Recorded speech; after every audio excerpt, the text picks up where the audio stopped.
buddy, put that thing back in its holster. We haven't gone anywhere. I don't understand. Check out the MichaelDukesShow.com for information on how to get access to the podcast. Welcome to the party, pal.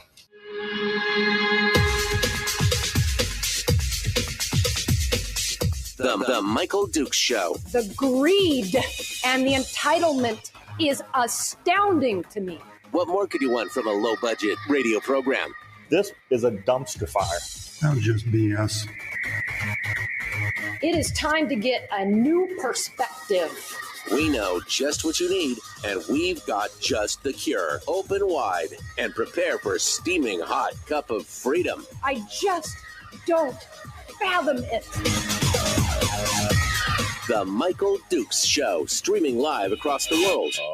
Oh, yeah, live around the world on the internet at michaeldukeshow.com and across the state of Alaska on this your favorite radio station and or FM translator. Wow. It's a deep morning this morning. I can tell already. It's like, yeah, today's the day that I should do all the movie trailers in a world, kind of thing. I mean, it's... wow, I don't know what it is, but those are the first words I've spoken all day. So good morning. How are you? You ready to go? You ready to get things rolling and go on? It is Tuesday, and no, it's not Trainwreck Tuesday. It's Top 3 Tuesday. That's what it is. The weekly Top 3. Brad Keithley, Alaskans for Sustainable Budgets, is about to join us to do the weekly Top 3. It's also the start of the...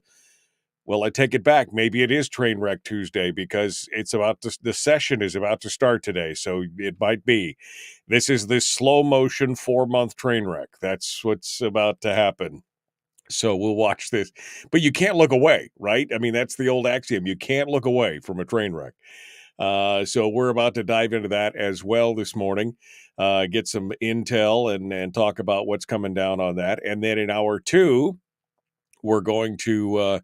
talk with Chris Story, the man from Homer. We'll get his weekly life coaching done at the end of the show after we have a chance to fa-fa amongst ourselves and talk about, but whatever that Brad stirs up in us, those feelings of, whatever. Brad's going to stir them up, and then we're going to have to deal with all those feelings.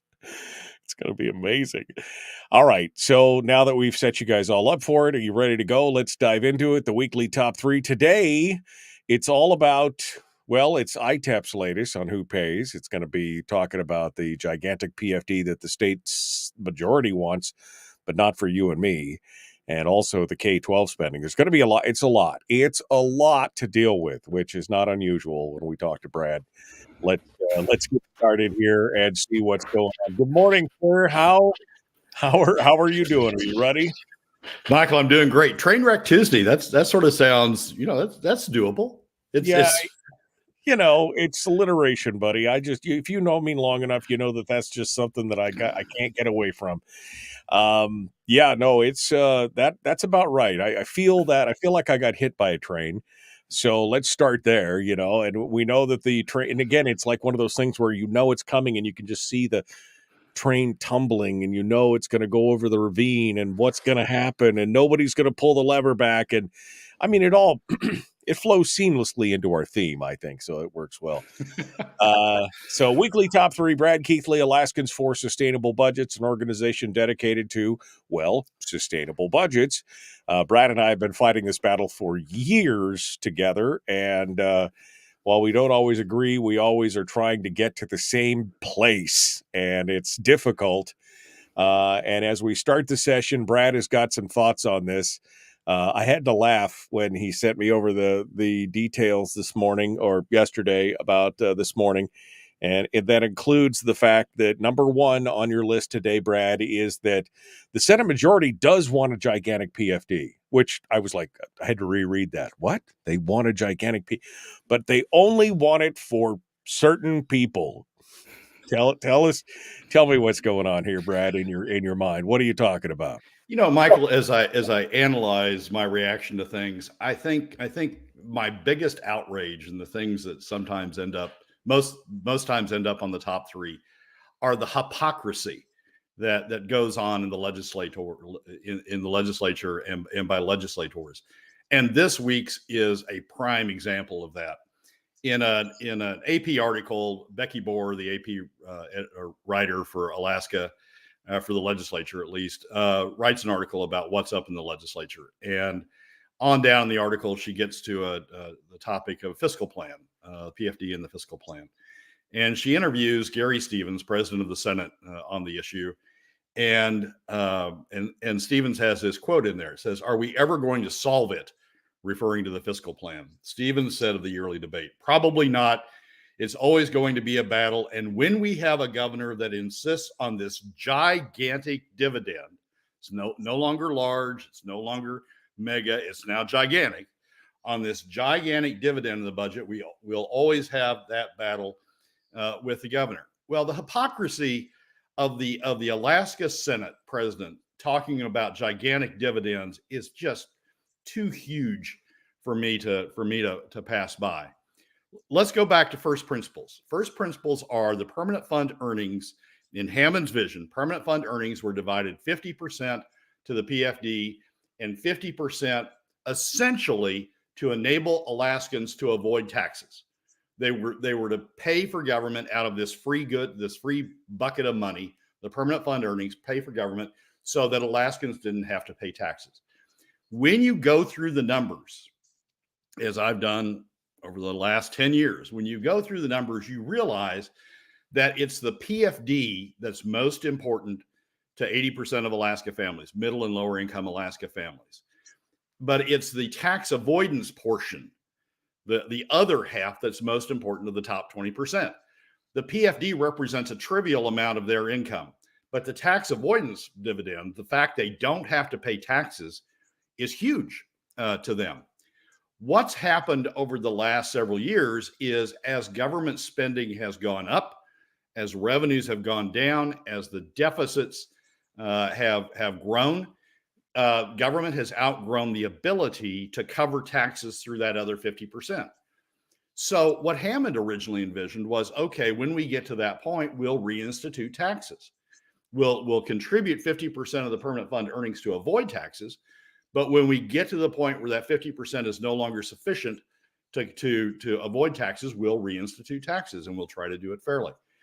What's happened, in fact, is when we've got to that point where the 50% no longer enables the state to avoid taxes, the top 20%, those who are focused on that portion of permanent fund earnings, they don't really give a rip about the PFD. Those who are focused on that portion of permanent fund earnings that are used to avoid taxes have said, oh no, we're not paying taxes. And so to avoid taxes, continue to avoid taxes, what we're going to do is we're going to take more and more and more out of the PFD, the portion that's important to the 80% of Alaska families.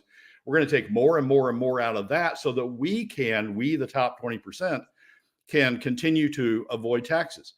And as we've seen this creep, as we've seen deficits go up, we've seen this creep of the portion of the permanent fund earnings that the top 20% want to use to avoid taxes so they can continue to avoid taxes. We've seen this creep of more and more and more of the permanent fund earnings going to avoid taxes. So at one point, I delved into it. This is all in a landmine column about this time last year. I delved into it, and I said, okay, what's the value of that tax avoidance? What's the tax avoidance dividend, if you will, to the top 20%? And it really, what triggered me was legislators kept saying, oh, this gigantic dividend that the people on the PFD side want. And so I started calculating how much of the top 20% are being protected from taxes, from a tax burden by using permanent fund earnings more and more and more for the tax avoidance dividend. And you can get up to $100,000 in terms of the tax avoidance dividend. If you cut the PFD, if you shift the PFD to 25-75, 25% going to the PFD now, as opposed to the 50-50 Hammond originally envisioned. 25% going to the PFD and 75% going to tax avoidance, the tax avoidance dividend. The benefit to the top 1%, the taxes they are avoiding by taking a portion of the PFD and using that to cover the cost of government so that they don't have to pay taxes. The tax avoidance dividend of the top 1% is $120,000 per year. That's the benefit of their tax avoidance dividend. If you go to a leftover PFD, which is the PFD is whatever's left over after rating it to cover the burden of the deficit. If you go to a leftover PFD over the next 10 years, the value of the tax avoidance dividend of the top 1% is $144,000 to them. They avoid $144,000 in taxes. Even if you step back and say, okay, that's the top 1%. Give me the average in the top 20%. At a 50-50 PFD, the value of the tax avoidance dividend to the top 20 to the average family in the top 20%, the average household in the top 20%, the value of the average of the tax avoidance dividend is $16,000. The value at POMV 2575, which is what the Senate's pushing for, is $24,000. That's compared to PFDs of about $2,500, $3,000. So the family in the top 20%, average family in the top 20% is benefiting from PFD cuts down to 2575 to the tune of $24,000, while the if you paid the full PFD, the gigantic PFD, according to Gary Stevens, to the average family over in the remaining 80%, they'd get maybe $3,000, $4,000 out of it. The gigantic PFD is not the gigantic dividend that's coming out of the permanent fund earnings is not coming through in the PFD. The gigantic dividend that's coming through is in the form of the tax avoidance dividend that the top 20% are benefiting from. And it just outrages me when you've got Gary Stevens, who should understand these numbers, and I'm sure does understand these numbers. When you've got Gary Stevens saying, when we have a governor that insists on this gigantic dividend in the budget, the governor's insisting on a PFD that's minimal compared. You mean the statutory? You mean the law that's on the books, the one that's insisting on including in his budget the statutory PFD that's in the law? Right. And even if the statutory PFD was paid, looking at the calculations we did last year, the value of the tax avoidance dividend is still $11,000 to the top 20%. It's $22,000 to the top 5%, and it's $50,000. That's if the statute was followed. I mean, that's Hammond's original vision. If the statute was followed, the top 20% would still get those sorts of tax avoidance dividends. But that's not enough for them, because they would have to pay taxes. Now that we've run the deficits up to the point where the other 50% is no longer sufficient to cover the deficits, that's not enough. The fact they still get a $50,000, the top 1% still gets a $50,000 tax avoidance dividend isn't enough. They want all of their potential tax burden covered. And if that means taking money out of the pockets of the remaining 80% of Alaska families, that's fine with them. Because after all, the remaining 80%, that's free money to the other 80%. They don't deserve that. Well, wait a second. It's free money. Permanent fund earnings are free money.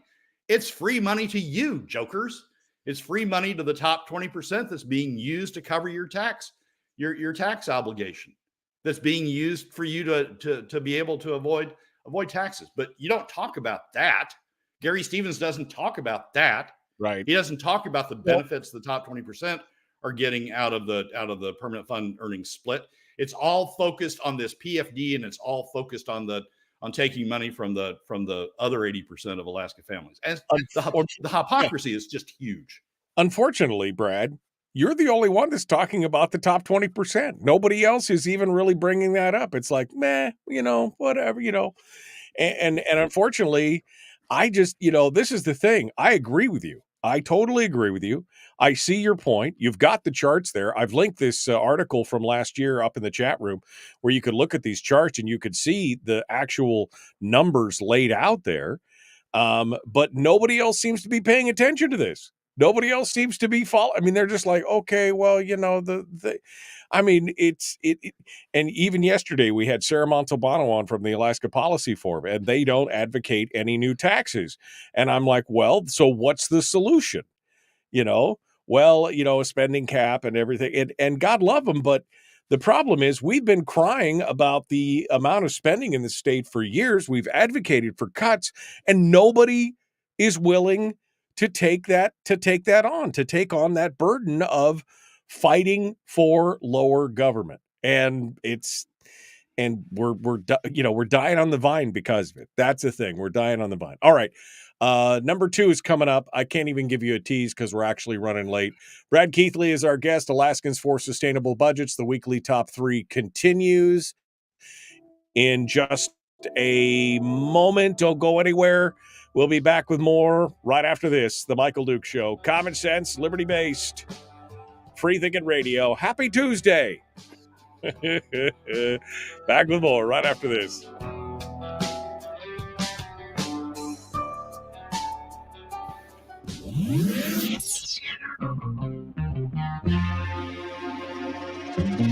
Listened to by more staffers in Juneau than any other show because their bosses told them to.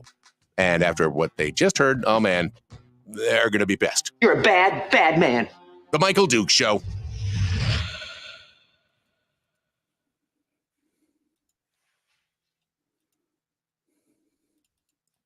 Okay, I pushed the wrong button. I pushed the wrong button there for a second. Let's not do that. All right, Brad Keithley, Alaskans for Sustainable. But yeah, Brad, I mean, I understand the argument. I think many of the listeners understand the argument. Unfortunately, nobody else is picking this up. I mean, nobody else, none of the news media, you and I have been talking about the top 20% for the last 4 years and how they're manipulating this whole situation and how they're the ones that are truly benefiting, that nobody else is asking the question of who pays.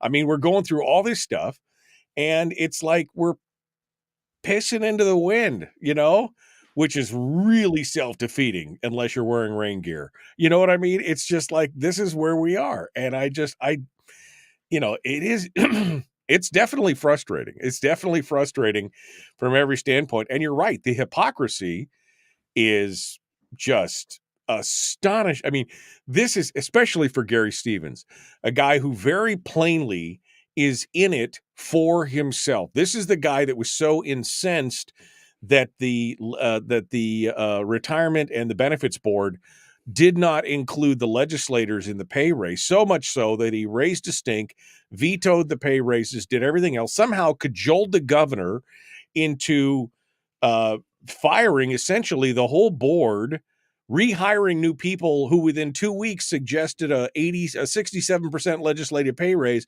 and then got it through. I mean, it talk about self-serving. I mean, this is, yes, it is absolute hypocrisy and it's absolutely frustrating. It is, Michael. I think part of the problem is, Republicans are imbued with the Reaganism of no taxes. And we're going to, whenever you use the word taxes, we're going to fight that. And the PFD cuts are not called taxes. They are taxes. As Matt Berman from ICER has pointed out, they are taxes. But we don't call them taxes. And so there's something else, we don't have the allergic reaction. Republicans don't have the allergic reaction to them that they have to something that has the term taxes. And we're also taught that we shouldn't engage in class warfare, that we shouldn't, shouldn't lust after, some people would say, shouldn't lust after, the success the top 20% have or the top 5% or the top 1%. That's the American system. If you're successful, you should you should recognize the success, and you shouldn't attack it. Here's the problem. The problem is that's right when you earn it, when you earn that increased salary, or when you have those huge rewards from the stock market, or when you have a business that's highly successful and you have high income, when you earn it. But here's what's going on in Alaska. In Alaska, we're taking the free money from the permanent fund earnings, and we're subsidizing the top 20%. And we're subsidizing them by taking the other 50% that was supposed to go to the remaining 80% of Alaska families who really do use it. We're subsidizing the top 20% by taking money from the other 80% of Alaska families to continue this subsidy and to continue to enable the top 20% to avoid taxes. So it's not, I mean, my attacks on the top 20% aren't, you earned a lot, so you ought to contribute a lot. That's not it at all. The attack is you guys are getting subsidized by free money, and you're getting subsidized by taking that money out of the pockets of the other 80%. It's not class warfare when the top 30% are beating you over the head. I mean, that's essentially what's going on here. They are using their political power. They're using their status as donors to go in and take money from the other 80% to subsidize themselves. That's wrong. Right. That's what we ought to be upset about. It's the modern day robber barons is what it is. And I mean, they're doing a great job of it. I mean, that's the thing. And like I said, nobody else is picking it up. So apparently it's the right thing to do. I mean, or something. I mean, that's the direction they're going. All right. 6 seconds. Jumping back into it. Brad Keithley, Alaskans for Sustainable Budgets, the Michael Duke Show. Here we go.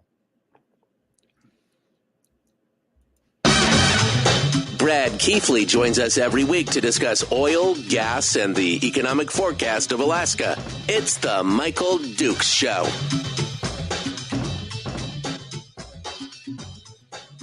Yeah. Brad Keithley, Alaskans for Sustainable Budgets, is our guest. It is the weekly top 3.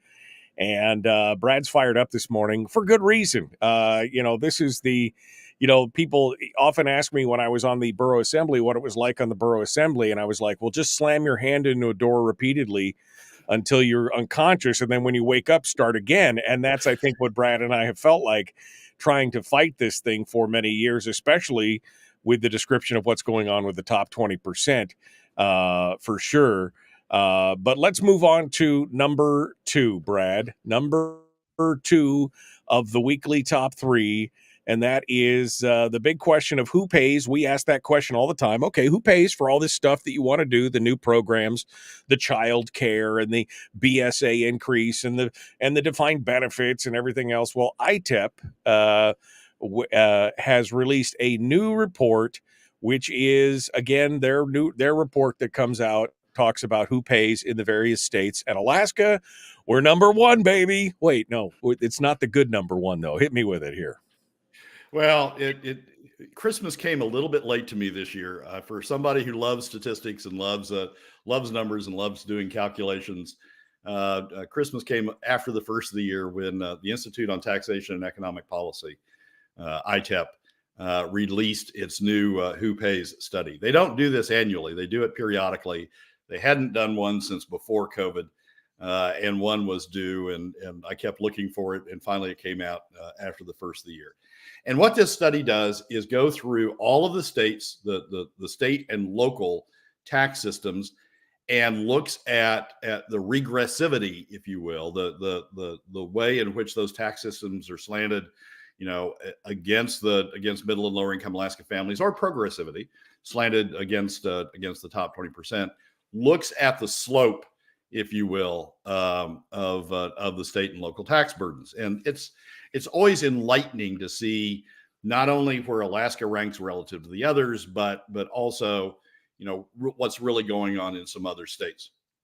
This year, they added a new piece, a regressivity index, which enables you to calculate the regressivity of various components, and sort of take a deeper look, if you will, at what's going on. And they also rank the states, as they normally do. They also rank the states in terms of regressivity to progressivity. Who's the most regressive, got the most regressive tax burden, who's got the most progressive tax burden, and who's sort of right in the middle, the place that I'd like to be, the flat tax, the average tax right? Yeah. people, and sort of enables you to look at that. They did not include, for Alaska, they did not include PFD cuts as one of the factors. And that's because PFD cuts are so unique to Alaska. It's hard to explain why you would include them. So they just didn't include them. But there's enough information in the report and enough information that I know that you can learn about the PFD when you study it. There's enough information to do the calculations to figure out where Alaska falls when you include the PFD. Here's the rankings. In the normal rankings, without including the PFD, Alaska is number 20 in terms of regressivity. Florida is number 1 with a regressivity index of minus 9.2%. You can go into the ITEP report and understand how they calculate that.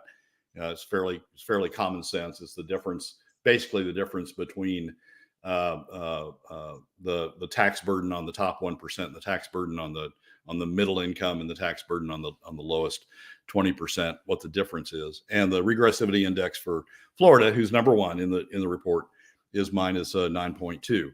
Alaska comes in without including the PFD cuts, comes in at number 20 with a regressivity index of minus 4.4. Not great, not bad, just sort of, it's in the middle third of the nation. But when you include PFD cuts, which is what you're able to do now with all the information that's out there, both in their report as well as our understanding of the PFD generally.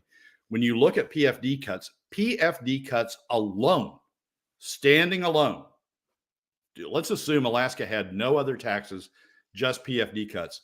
The regressivity index of PFD cuts alone is minus 11.2%.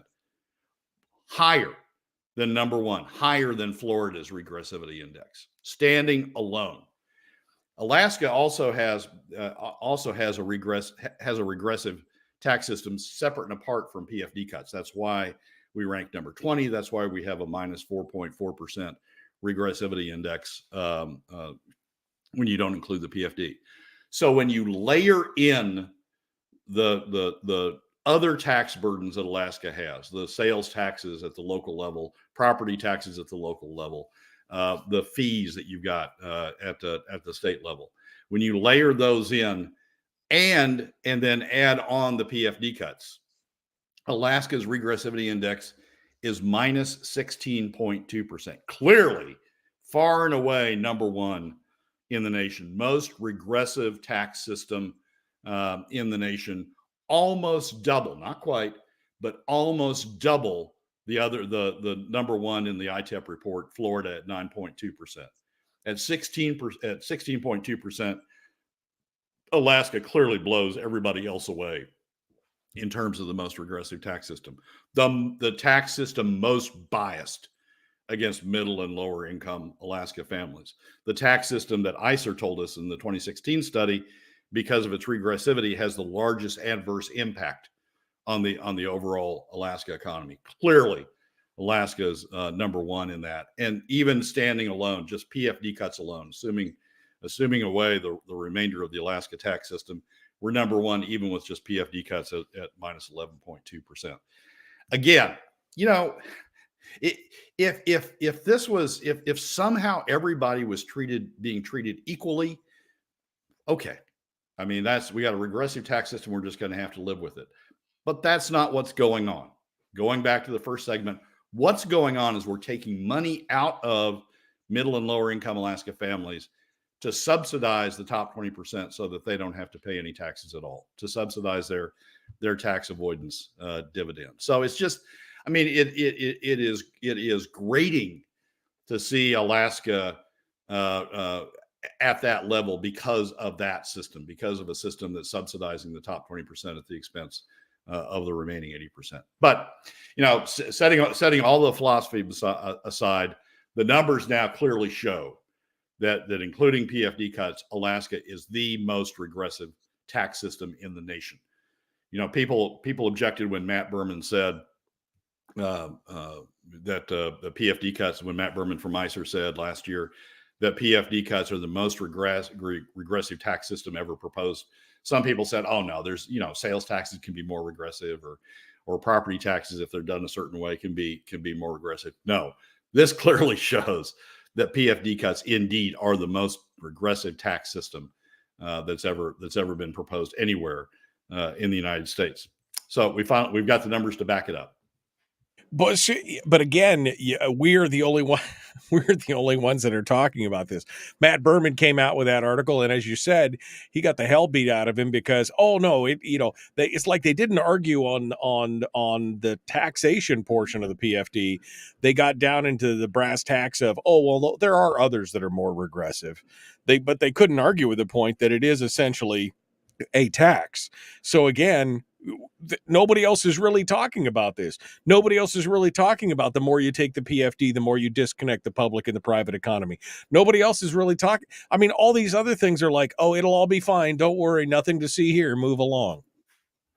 Well, Michael, when you've got a legislature that gave itself a raise that put all of them in the top 20%, even those that wouldn't earn that in the private sector, put those legislators even in the top 20%. When you've got a system that does that, when you've got a system that has unrestricted donations, political donations, so the top 20% can virtually finance anybody's campaign just on their own bottom. All you have to do is, call up 3 or 4 or 5 or 6 donors, and you've got your campaign financed. We don't have now what we used to have, which are limitations that force candidates to go out and sell themselves, make themselves palatable to a broad specter. Now they only have to go out and satisfy 2 or 3 donors, and they get enough money to finance their campaigns. When you've got a system that's moved all the legislators into the top 20%, when you've got a system that enables that has unlimited political donations, you've got a system that has it's not Republican or Democrat. It is the old power baron or the old robber barons. You've got a system that's turned Alaska into the old robber baron system. Well, this is what we talked about early in the year. I mean, this is not a question of, Republicans versus Democrats. Those labels don't really apply in this state. It is do you want larger government, more invasive, more expensive? Do you want larger government, or do you want less government? That's what it's really about. Do you want the good old boys? Do you want the business as usual crowd, or do you want to change things up of the way things are done? That's what we should be looking at these days. I mean, quit looking at the party labels, because they mean nothing essentially for many of the players that are in there right now in our government. The question is, do you want government to control the economy and government to control the spend and the government economy to be what everything's all about? Or do you want a robust private economy that employs people, creates entrepreneurship, does that, has government out of their hair, less occupational licensing, less regulation? That's really the two groups that are in there right now. And of course, the group that's winning is the business as usual robber baron crowd. And the top 20%, Alaska's top 20% has sold out. I mean, not to a man. There are some who fight this, but they have sold out. And why have they sold out? Because the deal has been struck. And you can see this going all the way back to Natasha. You can see this going all the way back into the mid-20 teens. They've struck a deal that as long as they don't get taxed, as long as we use PFD cuts, as long as we tax middle and lower income Alaska families to pay for this growing government, the top 20% won't object. That's the deal. That's the deal that you see come through clearly in the legislature. That's the deal you see clearly come through in the trade associations. As long as you don't tax us, and in the case of the old industries, as long as you don't tax us more, as long as you don't tax us, we'll let you spend whatever you want, and we'll let you take it out of the PFD. And if that means the PFD goes from the statutory PFD to POMB 50/50, which is about a $600 million cut in the PFD right there. And then POMB 50/50 doesn't work. So POMB 75 or 25/75.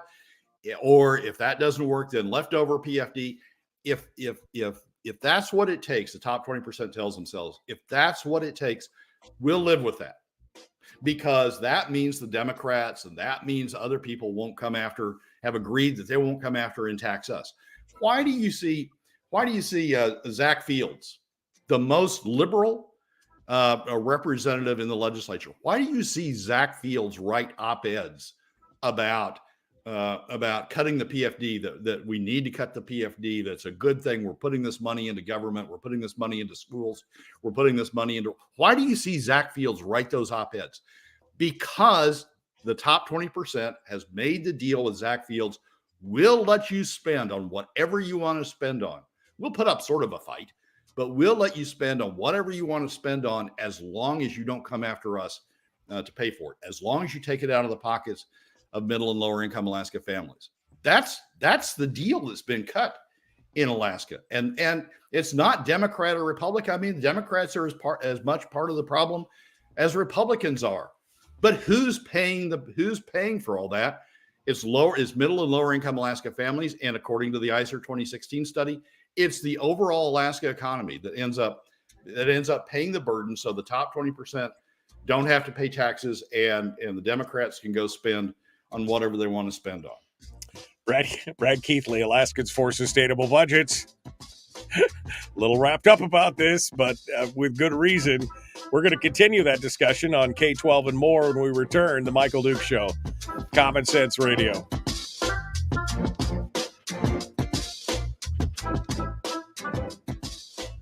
If you missed the show, you can listen to it on your time with Dukes On Demand. Oh, and it's free. Like America used to be. Streaming live every weekday morning on Facebook Live and MichaelDukesShow.com. Tell me how you really feel, Brad. Just tell me how you really feel. Gary Stevens, I mean, the gigantic I was sort of going along with large PFDs, mega PFDs. Okay, all right.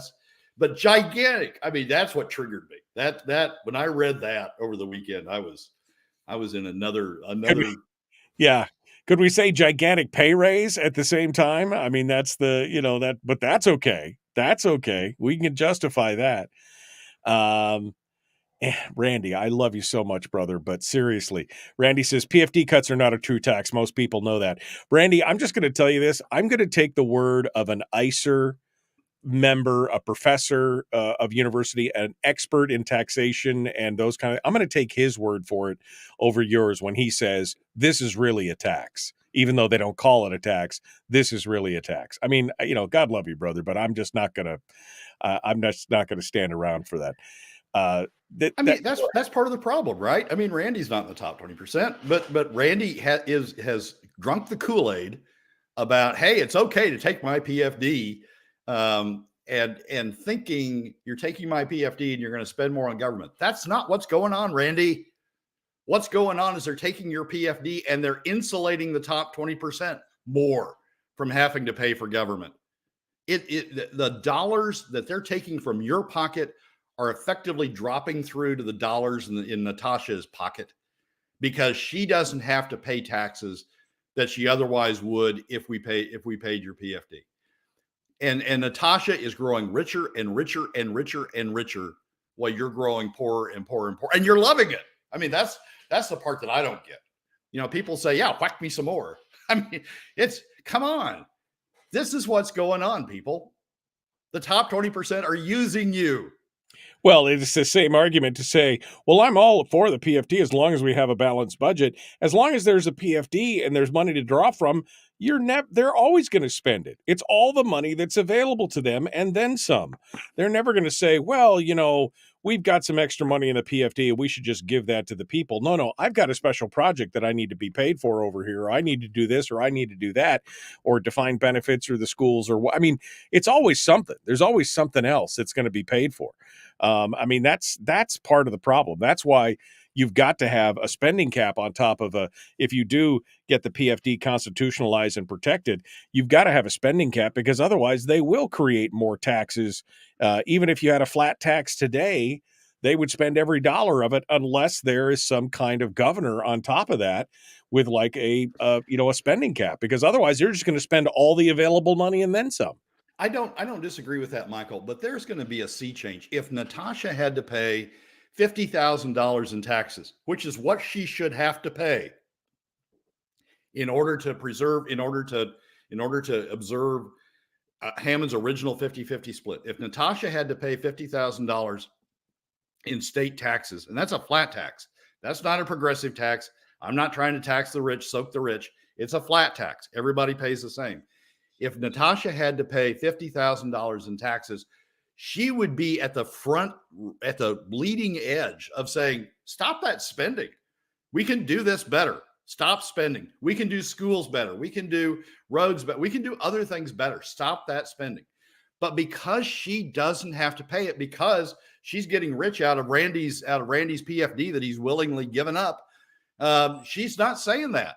She's not saying stop that spending. She's saying, yeah, I understand you got to spend more on schools. You got to spend more on infrastructure. You got to spend more on whatever the hell the next thing is that they come up with. I understand that. I don't have to pay for it. So, I don't care. If she had to pay $50,000, if she had to pay $75,000 in taxes, we would have a much different state than we've got right now. We would have a much more conservative, a much less costly, a much more business type run state. But because she doesn't have to pay taxes, she's been at the forefront of, okay, let's spend more. Right. And maybe Donna's argument here will help Randy. She says, okay, PFD cuts are not taxes, or they would have an equal protection problem. PFD cuts are, however, confiscatory. So they act like taxes, only worse, because they don't have an equal protection. Again, taxes are, when you have an official tax, they at least try for some kind of equitability. But in this case, it's not. There is no equitability protection on that. And it is, in fact, regressive and affecting the lower 80% more than the upper 20%. That's just the bottom line in that regard. So I don't know if that helps you, Randy, or not. Harold says, sorry, go ahead. Randy just wants to give his money to Natasha. I mean, it's just, you've got people like that. And so Gary Stevens, when Gary Stevens is going to give a speech about this, he's going to point to Randy. He's not, that's part of the problem, Michael, we've got right there. You've got people in the bottom 80% who say, yeah, it's fine. Take my PFD. I don't care. Yeah, no, exactly. And of course, it can't be in a vacuum. It's got to be a multi-pronged approach. You've got to have a spending cap on top of that, because even if you go to a flat tax, they'll spend every dollar and then some. If you go in and take more oil dollars, as Harold advocates, sure, they'll just spend it all. You've got to have some spending controls in there as well. All right, 5 seconds. Here we go. The Michael Duke Show, common sense, liberty-based, free thinking, yada, yada, yada.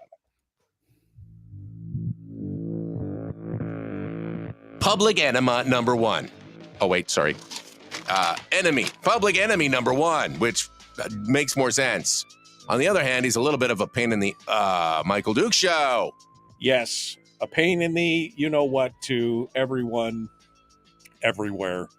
The Michael Duke Show, Common Sense Radio. Brad Keithley is our guest. The weekly top three continues. We're on to number 3, which is the discussion on K-12 spending. Of course, we all saw the pictures from the weekend in Anchorage where the newspaper gushed about hundreds of people, multiple hundreds, and every picture I looked at, there may have been 100 people there, but they made it sound like it was multiples of 100.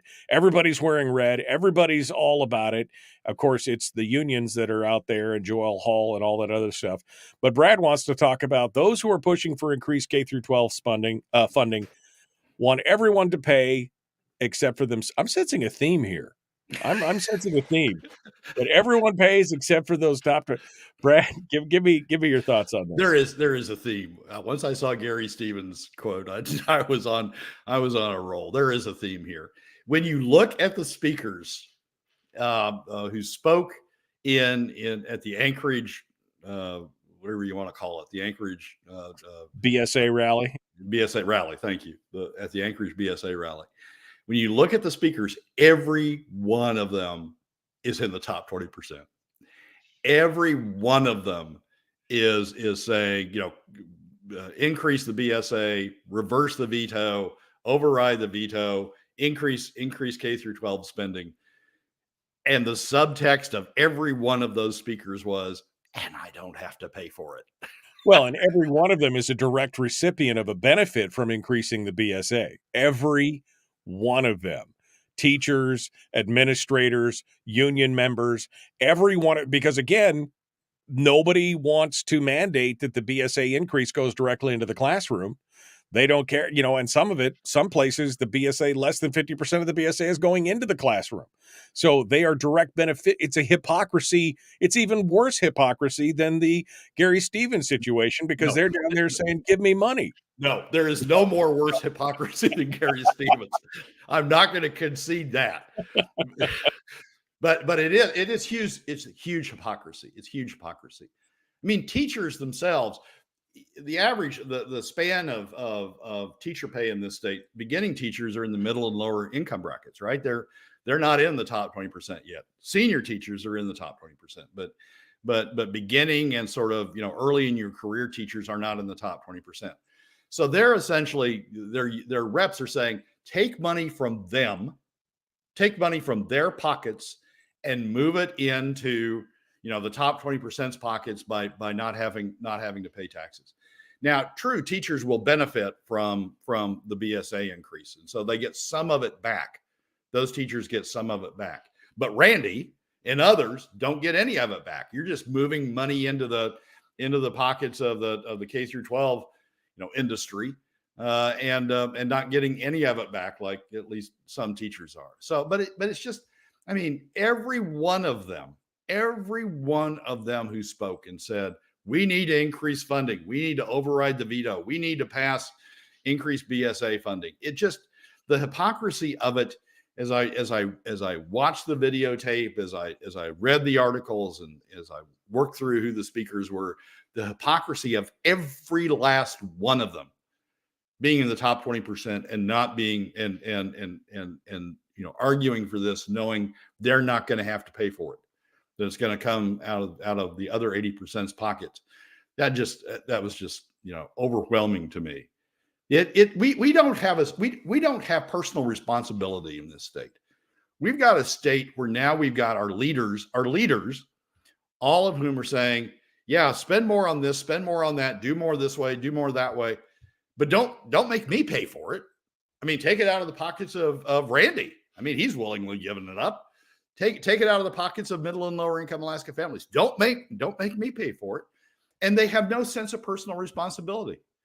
Jesse Bjorkman gets up there, state senator from Kenai, gets up there and says, oh, my little Tommy is in a class with 30. I don't want him in a class with 30. He needs to be in a class with 20 or less. Class size is a problem. Give me money, give me your money so that my Tommy can be in a smaller class. Never, notwithstanding the fact that Jesse's in the top 20% himself, he doesn't have to pay for it. It's, we got a clause in the Alaska Constitution that says that citizens have a shared responsibility to each other. Right. Our leaders don't believe that. What they believe is the other 80% has a responsibility to them. Right. And their responsibility is, we don't have any responsibility. We have a responsibility to ask for more and more and more, but we don't have any responsibility to pay for it. Well, and talking about responsibility and accountability, I mean, there were discussions during the last half of the session where they're like, okay, well, we can vote for this BSA, but you got to put some accountability measures in there, that they've got to hit certain metrics or things have got to go. And that was a non-starter. That got 0 votes. That got voted down hard. We don't want to put accountability into these dollars that we're asking for, or that we're not just asking for, we're demanding.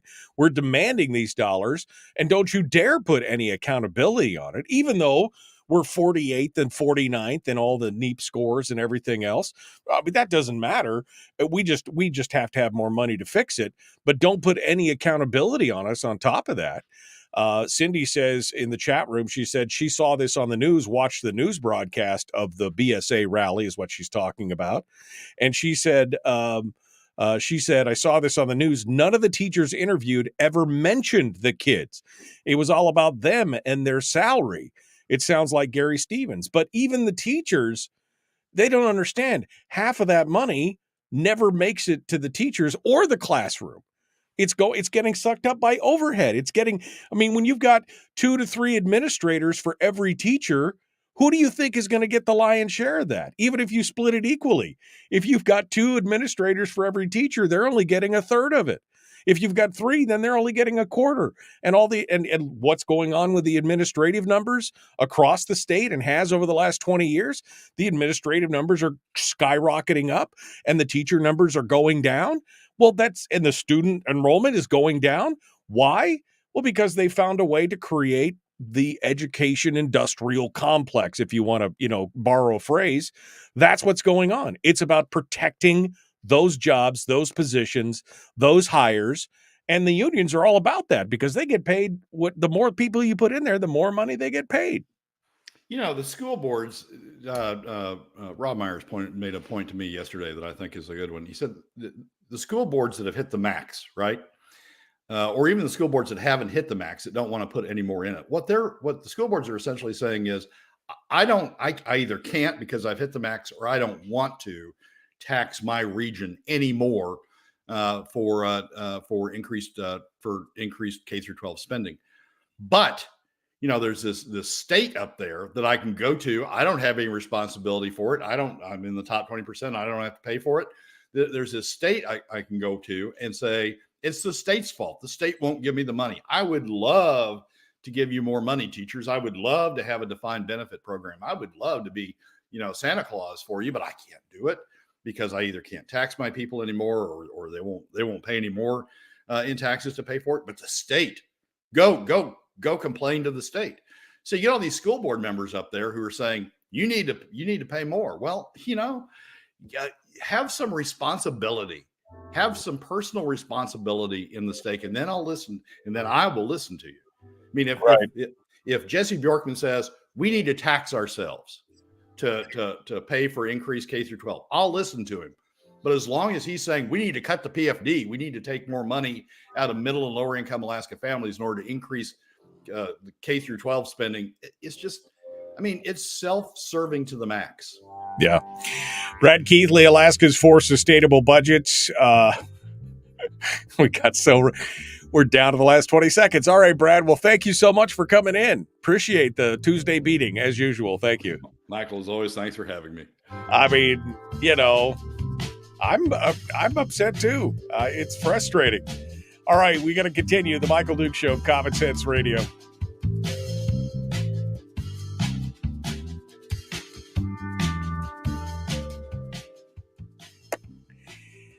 And I'm not trying to beat up on Randy, but Randy is the poster child for what the rest of the state is going through, because they're all like, oh, don't tax me. Go ahead and take my PFD. Don't tax me. Not realizing that essentially they are. It's $1 billion plus. If they took the whole PFD, it's what, $1.3 billion in taxes. If they take the whole PFD, it's more than that. 1.44. What is it? 2.4, I think, is the 2.4. Anyway, it's a huge number. It's a huge number in taxes. And if they're all running around like, oh, don't tax me. Well, take that PFD. Don't tax me. It'll be fine. It is a tax. It's confiscatory. Donna's right. It's like they've taken it away and they're going to spend every dollar of it. And do you think, based on their track record, that after they take the PFD completely, do you think that they're just going to stop there and go, oh, well, we're out of money now? Do you think that's going to happen? Michael, it's not that they've spent it. Even if they've spent it, then yeah, I'm being taxed unfairly, but I'm taxed unfairly in a lot of ways. I sort of agree to go along with it. It's not that. You're being taxed to protect the top 20% from being taxed. You're being taxed. Money's being taken out of your bank account so that money can stay in the bank accounts of the top 20%. You're giving up, winter fuel, or you're giving up whatever you would use your PFD for, so the top 20% can take another trip to Hawaii. That's what's going on here. That's the infuriating thing that's going on. if all of us were being taxed and all of us were being taxed roughly proportionately, even if we were using a sales tax that's slightly regressive, if all of us were being taxed, okay, yeah, all right, let's fight about what we're being taxed about. But at least the top 20% are in the fight then. But that's not what's going on. Dollars are being taken out of Randy's pocket to stay in Natasha's pocket. Randy is subsidizing Natasha. That's what's going on. And that's the infuriating thing about this. We're not all in this together. The top 20% through PFD cuts has figured out a way where the other 80% are in this and they don't have to be. That's what's going on. And that is, to me, the thing that's most infuriating about it. The 80% are being taken advantage of. They're being played for fools. And they're willing, and some, Randy, are willingly going along with it. Right. That's just, I mean, I don't, it just drives me crazy to see that happening, to see and to see the 80% being taken advantage of. And on top of that, according to the 2016 ICER study, that approach has the largest adverse impact on the overall Alaska economy. So not only is it Randy being played a fool, we are hurting our own economy. You know, Republicans talk about, oh, the economy, everything's about the economy. Well, guys, you're voting for a system that has the largest adverse impact on the overall economy. Well, we got to define what the economy is for many of these Republicans, is that, you know, it's the government, right? I mean, it's the government spend. That's the economy in many of these people's minds. As long as the government economy is doing fine, everything else is gravy, because they don't care what happens in the private economy, because they're, you know, and many of them are receiving their funds. They're double dipping because they're receiving, what was the comment that Rob made earlier? He said some people are getting subsidized twice because they're making their money from the state in the first place. Right? Gary Stevens. Yeah. being a great example. Yeah. Again, that is the whole point. And it's frustrating because, you know, we can see it. And then the folks are out there like, you know, the folks like Randy again. Oh, Randy says, pay the biggest PFD possible. Just make sure everything fits within a balanced budget. No deficit spending. If you want a bigger PFD, then advocate for spending. But again, that's like Randy's argument that give them as much money as they want and they'll learn fiscal responsibility. That was an argument that he had years ago with me. He said, "Oh, we just give them the money they want. They'll eventually learn fiscal." It's like giving a teenager a limitless credit card and say, you know, control your spending. Are you kidding me? Just give them everything they want and they'll eventually learn. You want to pay a PFD, just make sure it fits within a balanced budget. If you give them the option to take it, they have. What's the track record? They will spend all of that and then more. As long as and add on top of that, Michael, as long as they don't have to pay for it. I mean, that's what's going. I mean, Randy says advocate for budget cuts. Shit, we have for I'm not sure. Well, we're not on the air. We have for, you know, a decade, more than a decade, going back to the late 2000s, 2008. We could see this going on. 2007, 2006, we could see this going on. We've advocated that for a long time. The problem, Randy, is not everybody is in the same situation. The top 20% have figured out how to insulate themselves from paying for any of it. So they don't care. And they don't care because they're taking money out of your pocket and keeping it in their pocket. They don't care. If you get all of us to care, we'll push back on spending. Spending will go down. But as long as the top 20%, the donor class, those who can buy and sell legislators, those who are legislators themselves, all of them are in the top 20%. As long as they don't have to pay for it, they don't care. Right. And that's what we've gotten to in this state.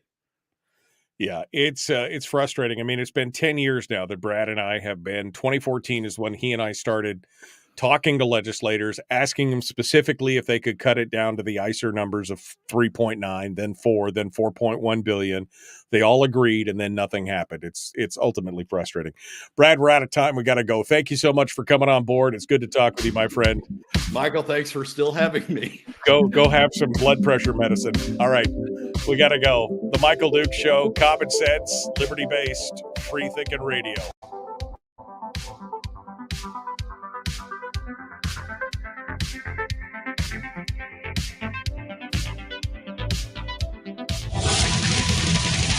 Whoa, buddy. Put that thing back in its holster. We haven't gone anywhere. I don't understand. Check out the MichaelDukesShow.com for information on how to get access to the podcast. Welcome to the party, pal.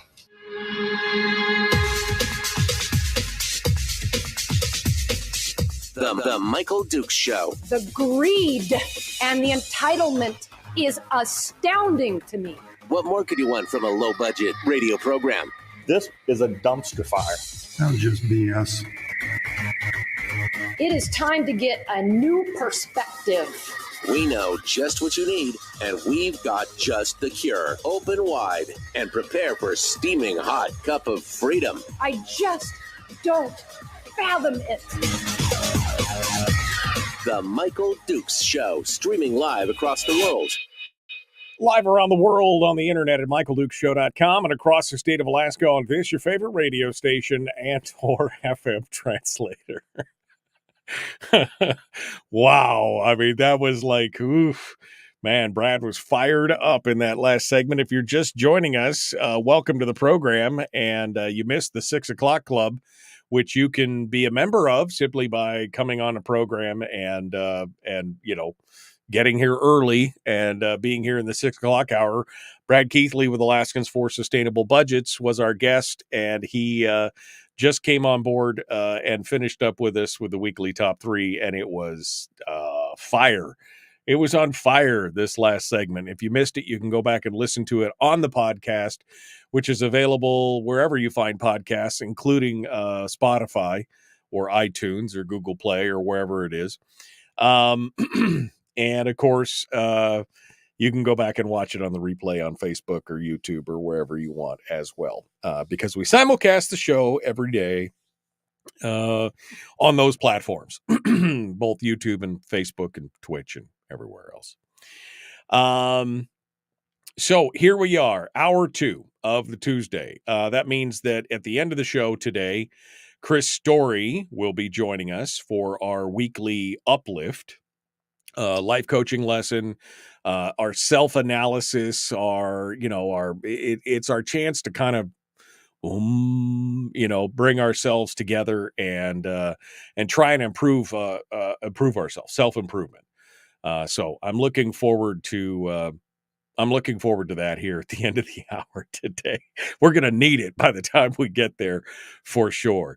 And I feel Brad's frustration. I mean, Brad and I started working together. I started having Brad on the show when I moved down to Anchorage in 2014, 10 years ago. It's been 10 years now.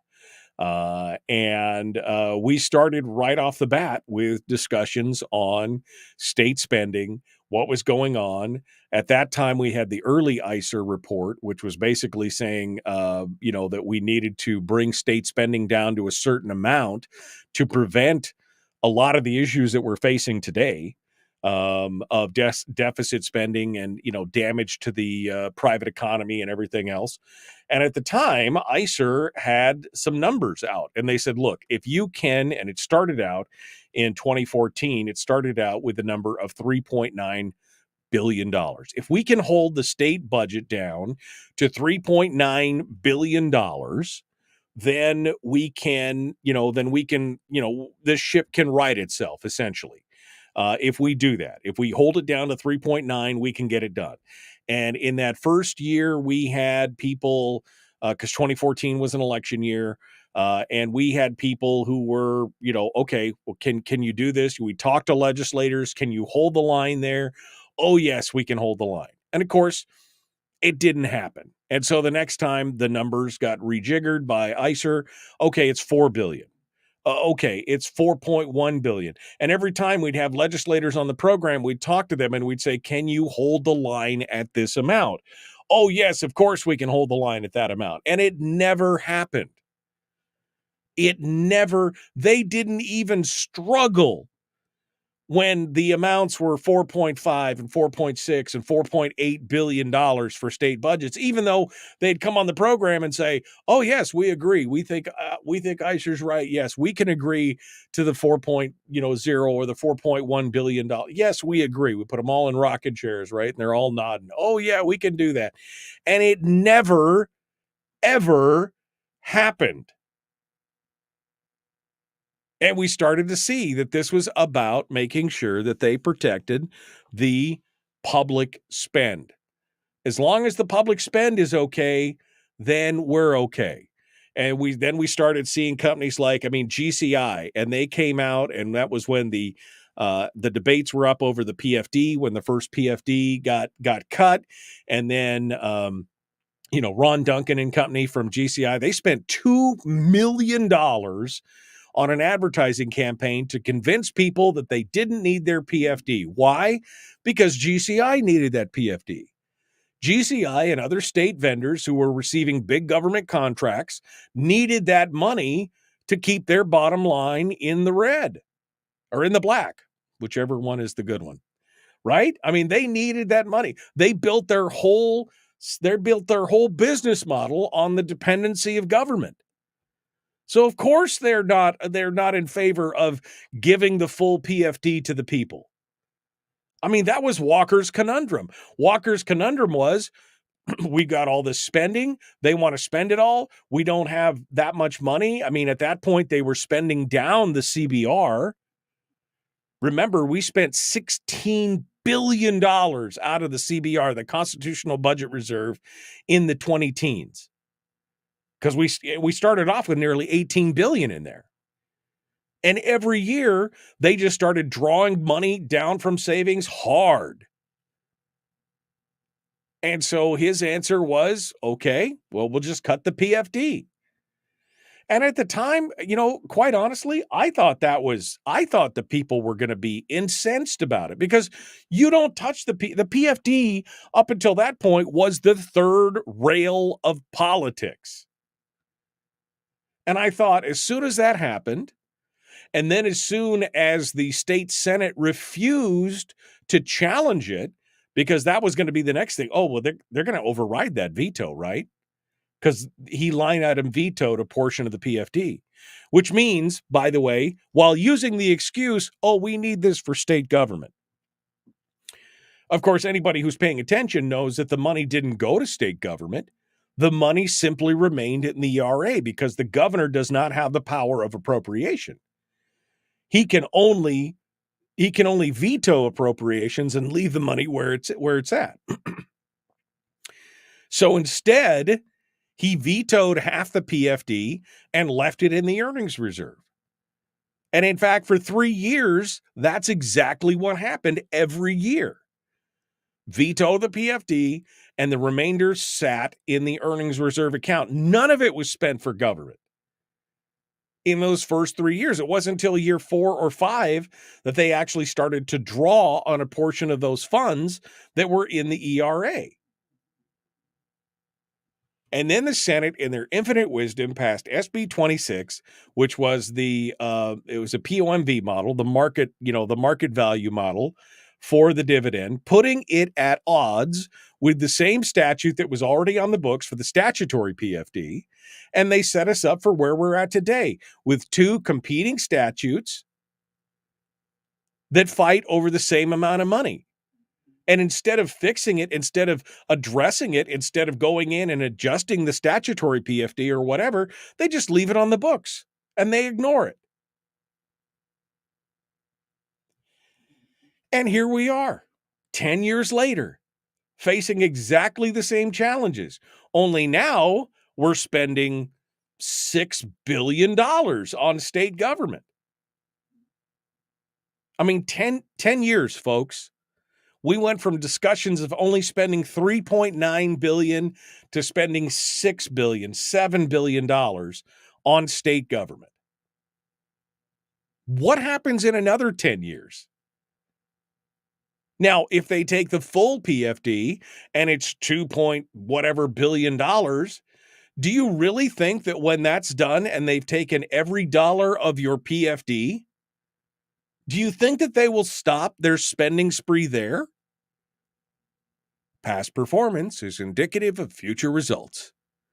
What do you think will happen?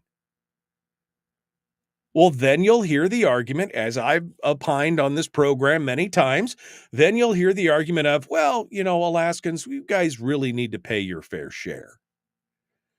Other states have got taxes and we don't, and your free ride is just, what was it, Hannigan, or who was it in Juneau that said free rides die hard? Free rides? Again, you realize that the PFD is the ultimate expression of capitalism. Since we are all owners in the state, it was our share of those mineral wealth. That's really what it was about. Because we have this quasi-socialistic constitution, it was one of the few ways that Hammond could figure out to make sure that we as owners got a slice of that instead of it all going to government. I mean, the legislature of the state of Alaska has got a track, not just this sitting legislature, but every legislature in the state of Alaska has got just a piss poor track record of being able to manage and spend money and to have long-term vision for where it's going. I mean, how many times have I told you that in 68, 69, when that first big royalty check hit the state, when they got that first big check that was nearly $1 billion, it was 900 million and change, that just dropped like a rock from orbit into the state bank account. And the legislature then went just absolutely mad on a spending spree. I mean, they gave drunken sailors a bad name, kind of spending spree. You realize at the time that the state budget was only about $160 million. That was the entirety of the state budget. And they got a single royalty check that was 5 times, 6 times what the annual budget was. And they burned through that $900 million so fast it'd make your head spin. And that's when Hammond was like, whoa, wait a second. What happens when we get the next one? What's government going to look like then? What is the spending going to look like then? We're going to build up a bureaucracy that's big enough to make it all. I mean, this is a hot mess. And what's going on? Where are we today? We're at a place where government has become all important and all consuming, that the government economy is the number one priority. What happens in the private economy? We don't really care because we don't draw any money from there. We get all of our money from, the POMV. We get all of our money from oil royalties and everything else. As long as the state economy is doing okay, the government economy is doing okay. The private economy, it don't matter a whit. That's where we're at today. All right. I'm going to open up some phone lines right now. I actually have one line on hold. I actually had the phones already on. I see somebody's on hold. And then we're going to do the next segment. We'll do some phone calls. We'll have some more discussions on this before we get to Chris' story at the end of the show. But let's go over to the phones right now to see what you have to say. 907-433-3150. We go over here. Good morning. Who's this? Where are you calling from? Hey, Michael, it's Bull from Fairbanks. Morning, Bull. What's on your mind, sir? How you doing? Just everything you're talking about the PFD, and blind man should be able to see this on a dark night, what they're setting up. They've been taking from the PFD. What are they pushing now? They're pushing this new benefit package, which already put the state how many billion in debt? I mean, the state's already $6 billion in debt from the last time, yeah. I can tell you what's coming. There's lawyers out there waiting with bated breath because they're going to get this new benefit package in. And then in the next few years, it's going to be obvious the state's not going to be able to keep up with payments to retirees. The lawyers are going to come in and they're going to go after the corpus of the permanent fund, and it is state money. And that will be the end of the permanent fund, because the lawyers will walk away from that after a year, 2 year, 3 year battle with a large chunk of it. And the rest of it will be locked down to pay state workers benefits in retirement. And people need to see it. The revolution's over. We lost the revolution the summer of 2020. And it's just something for people to think about. Look into it. Think about it. And one other quick note. If you want to wonder how it all happened, go back. And can you tell me, Michael, what day did the riots in the summer of 2020 quit? They quit on a certain day. Do you recall? I do not. I do not recall the certain day that the riots quit. Not right off the top of my Election head. Day. Election day. They quit Election Day like a light switch. Okay. So what are you Think about it. Yeah. All right. Have a good day, Michael. Thank you. Thank you, Bull. Appreciate your call. 907-433-3150. If you want to sound off, now's the time to do it. We're coming up in the next segment. We'll have open line, open forum. We can have more discussions on all this. I'll bring up some questions or comments from the chat room as well. And then we'll have Chris Story at the end of the show. It is the Michael Duke Show. Common sense, liberty-based, free-thinking radio. Don't forget, you can always join us on Facebook during the show if you'd like to participate. Facebook.com/Michael Duke Show. Back with more right after this.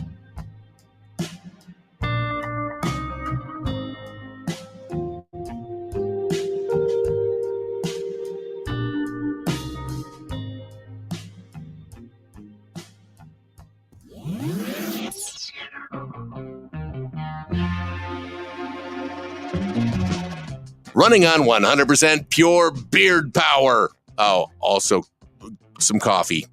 We dip our beard in coffee. Ha, nice beard. The Michael Duke Show.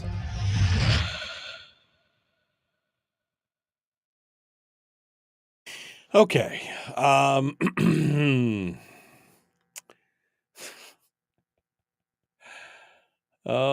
The lower and middle classes are the ones getting the raw end of the deal as long as the upper class businesses are exempt from being taxed.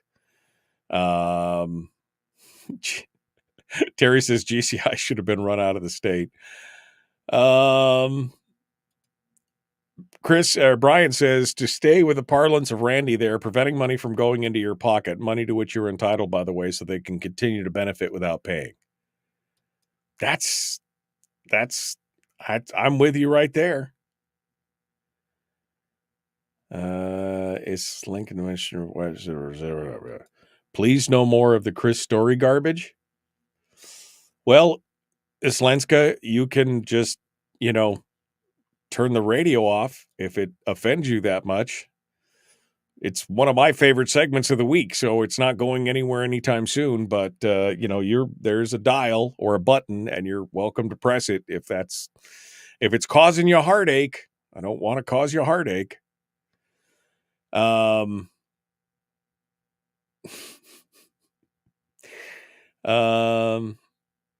Does Senator Bjorkman get his school teacher salary the same time he spends 3 months in session? That's a good question. I don't know. I'm assuming that he has to take some kind of leave of absence from his job to do the thing. I mean, I can't imagine that he's doing school stuff while he's working in the legislature. I would imagine that he's got to take some kind of leave of absence for that.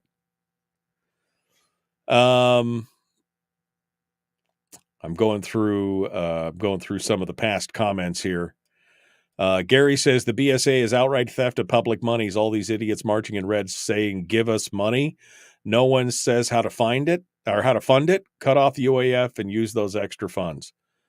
I mean, I think that there's plenty of, it's not just UAF. I think that there's plenty of things out there that we could be looking at. And the idea that somehow we are underfunding schools when we send, we're spending $2+ billion, $2.4 billion, $2.6 billion on education.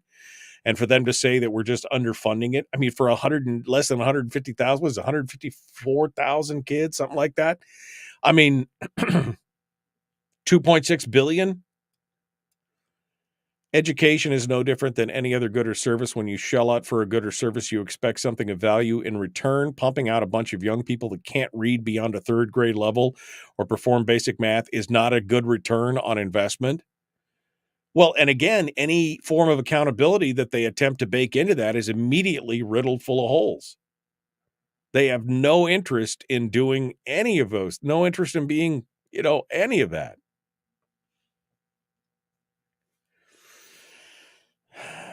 I mean, Tyler, I love Tyler. Just vote harder. I know, man. I know. Oh. Oof. Anyway. All hail the state from which all things come. Hail state.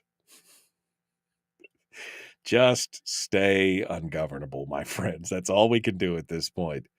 Hashtag get off my lawn. Just leave me alone. Just leave me the hell alone at this point is all I can say to this.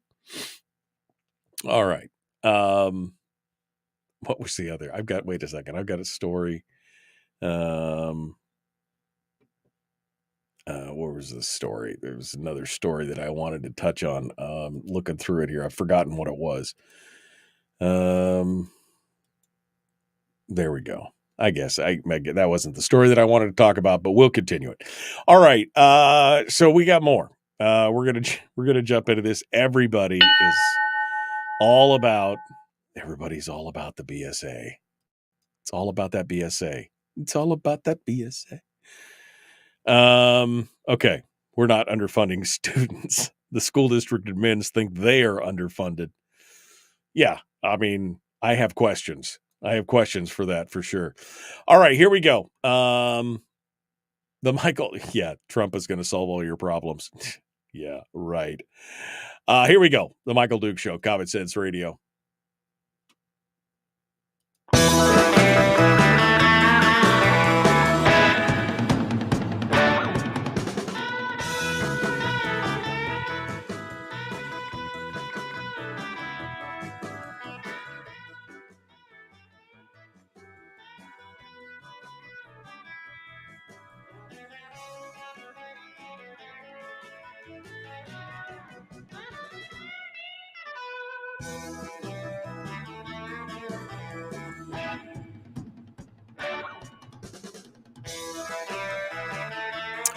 Okay.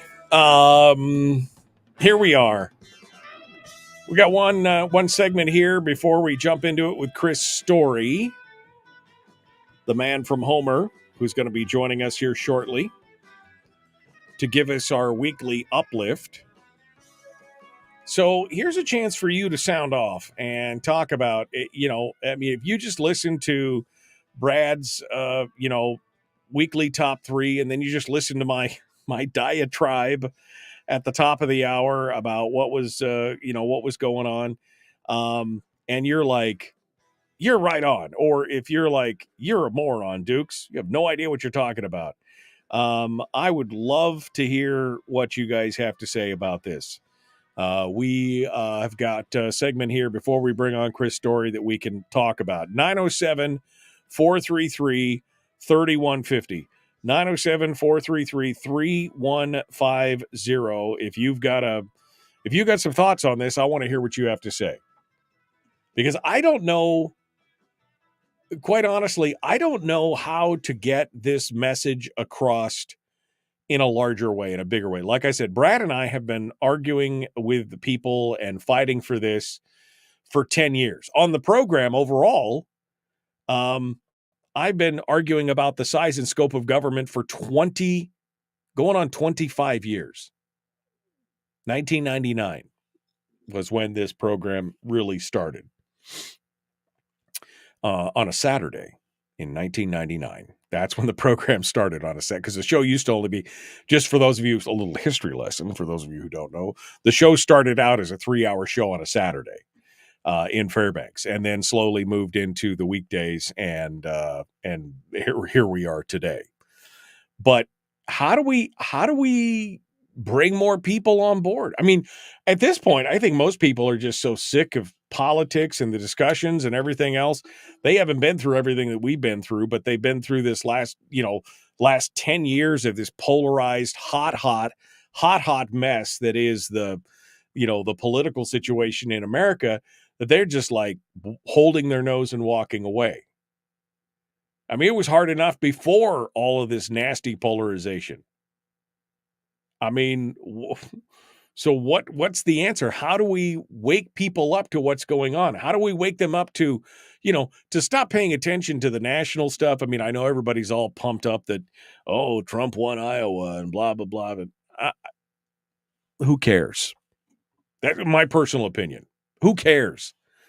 Can I affect that? No. Does it matter which monkey gets into the White House? Not really. I mean, in some cases, we'll have some things that affect us directly, but that's not something that I have any impact in. What do I have impact in? What's going on in my state? What's going on in my community? What's happening in my borough or my city? Why aren't we paying closer attention to that? How are we becoming so distracted by the bread and circuses of what's going on at the national level that we just don't even, how are we how do we bring more people? How do we get more people involved in this? I mean, I don't have an answer. That's why I'm asking. How do we get more people engaged in what's going on in the local economy, in the local events, in the local, the legislative, the borough, the muni? How do we get more people engaged in that? Because that's the stuff that has the direct impact on you. Of everything else. And again, we've been fighting this for years. I'll say again, I thought when Bill Walker tapped into the PFD, I really thought that Alaskans would react. And then when the Senate didn't respond with an override or even attempt to override, they didn't even try. They didn't even hold a vote. When that happened, I really thought that Alaskans would stand up on their hind legs and be like, whoa, whoa, whoa, what are you doing? But we didn't. We just rolled over and let it happen. So, I mean, I don't know. I don't know how to get more people engaged. It used to be if you can't motivate, you agitate. So then I tried to agitate a little bit, make people upset about it, get them thinking about things. And yet they still you can't get people up off their rusty dusty to go do something. We've got a great listenership to this radio show across the state of Alaska. There's a lot of folks who are listening right now who probably listen all the time. And you're all probably going, yeah, you're all nodding. This is, yes, well, how do we do? But the thing is that we're not bringing anyone new to the situation. We're not reaching out to our friends and neighbors who are just trying to get along, just trying to get by, just trying to make a living, and asking them, are you focused on local? I mean, they're probably more engaged on what's happening on CNN and Fox News at the national level than they are about what's going on in their own community, what affects them more on a day-to-day basis.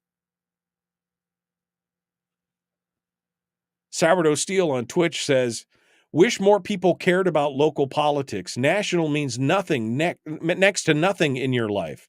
In ours, anyway. And that's exactly it. That's what I've been saying. It means we have zero effect on a national level as individuals here in the state of Alaska. But what's going on in your boroughs and what's going on in your city councils, those things are important. And those things affect us directly. Whether it's the drag queen story hour thing down in the Kenai where people got so incensed that that actually got shut down, or things that are happening up here in Matsu on the borough on the shooting range issue where people got, spun up about it and got or whatever is happening in your local community that you had an effect on. I mean, I could tell you as a former assembly member in Fairbanks, when the room filled up with people, and it had more impact if they're all organized like you see here with this BSA rally that they had, where everybody's in red and they've all got the same placards that were obviously printed by some group or organization. I mean, that has an impact, sure, when you've got a room full of people like that in a borough assembly chamber.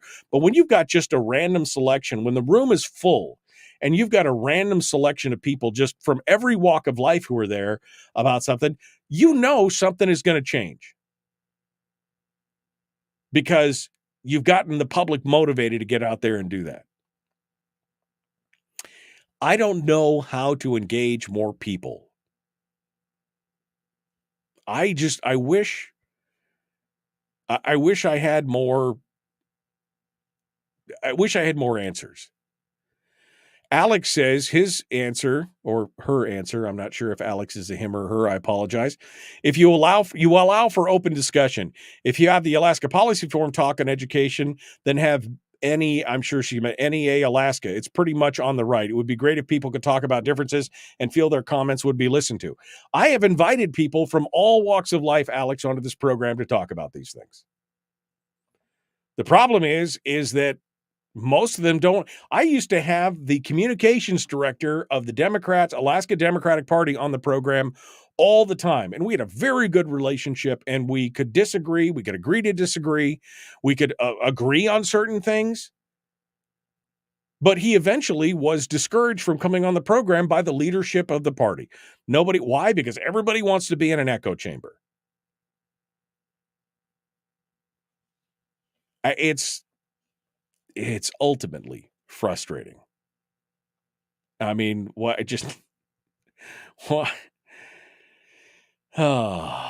It's ultimately frustrating. I wish I had a better answer for it. I guess all I can do is just keep standing on my soapbox, like the town crier, and taking my megaphone and blowing through it every day. That's all we can do. Maybe we can bring more people on board to pay attention to this kind of stuff. But again, this stuff is more important than anything that's happening at the national level or anything else. I mean, it's, again, because we have no control over any of that. That's the bottom line. All right, we got to go. We're going to take a quick break, and when we come back, we'll have Chris Story on, and we can do our weekly uplift. Boy, we need it this week, don't we? That's what we need. All right, common sense, liberty-based, free thinking radio, The Michael Duke Show. Back with more right after this.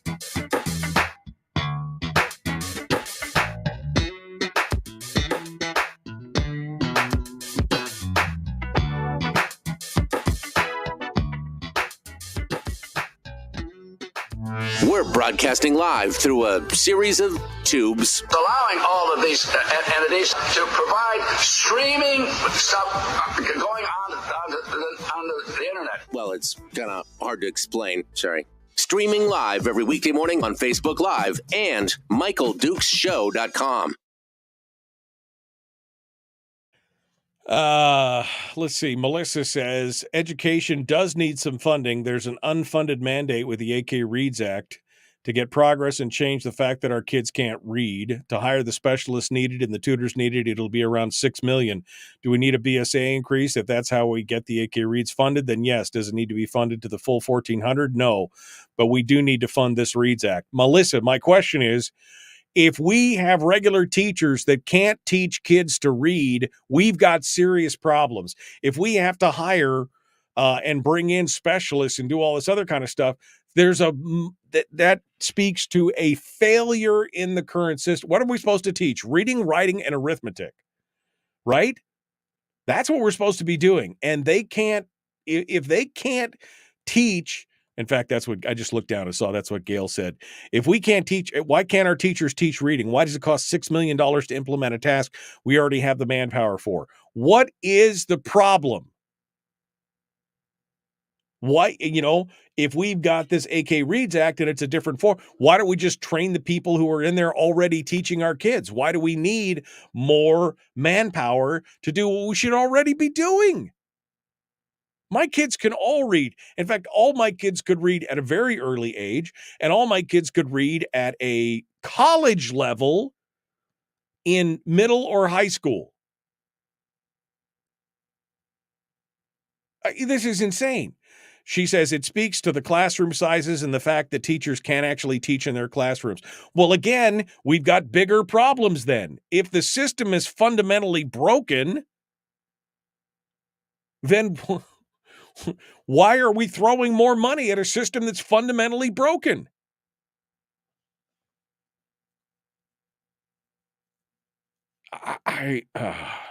There's a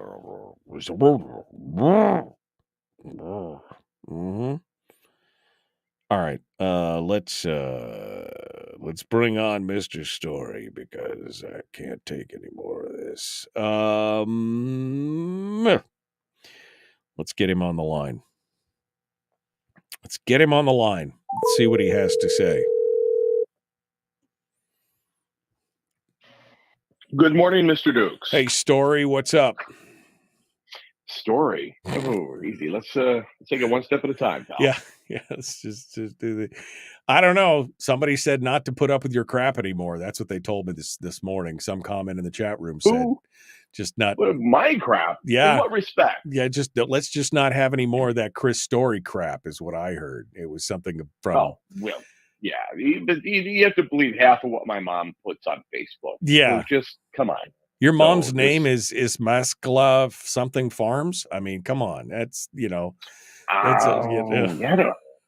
interesting. Yeah, she does. She does like to grow vegetables, so that could be. That could be, man. I don't know, but they definitely were not. They were not a fan. I don't know what it is. Who are you making mad down there, man? I just everywhere I go, if everybody agrees with you, I guess you're doing something wrong. Yeah, well, I would agree with that. Absolutely would agree with that.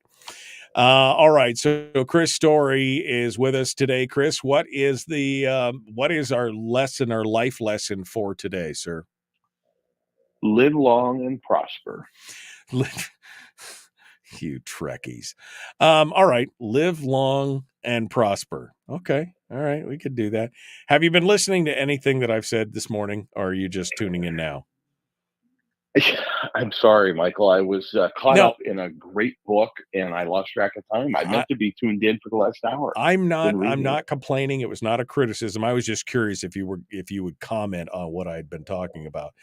But I get so wrapped up about this, and you host a radio show. You've hosted a radio show for many years. I mean, I'm just trying to figure out, how do we motivate people who are so wrapped up in the national politics? They're glued to CNN or Fox News or MSNBC, and they know every iota of every piece of information about, the presidential debates and who's doing what and everything else. I mean, things that make no difference to any of us, things that we cannot control in any way, shape, or form.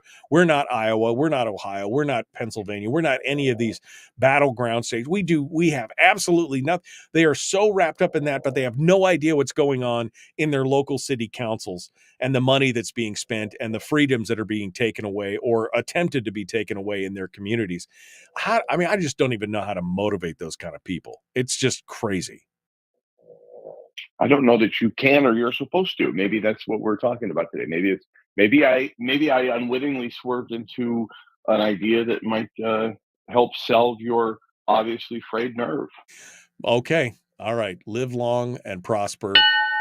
That's what we're going to dive into. Chris Story is our guest. Hold the line, Chris. We're going to jump back into it. Don't forget to like and share. 50 people in the chat room, and only 13 of you have thumbed it up. Is it me? I just want to know. Is it me? Why can't you, yeah. And I was just talking about reaching more people, and then I find out my favorite guest is not listening to my show. That's just disappointing. All right, here we go. The Michael Duke Show, Common Sense Radio.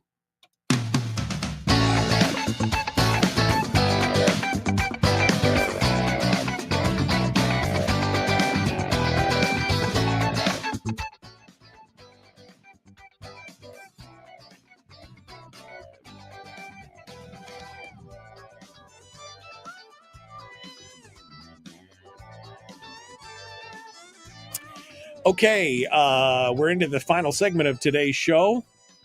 The fastest 2 hours in radio. Oh, baby. But we got to do this every Tuesday because, you get tired. The week kind of beats you down. You go through a whole hour with Brad Keithley and your nerves are frayed. You need to look inward a little bit. And that's why we bring the guru of positivity on. Chris Story, the man from Homer, with the snoring dogs. It just cracks me up that I can hear your dog in the background snoring.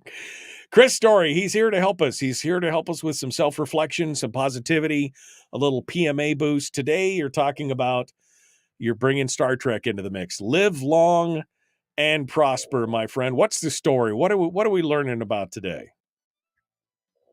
I think I can help ease your pain, Michael, because you clearly are in distress. You're in pain. I saw the Duke's bat signal go up into the sky this morning, and you and I were once again on the same telepathic wavelength. So here we are, and I have some science to bring you, and I think you're the kind of guy that can appreciate and I can appreciate. So I trust the science. Yes, absolutely.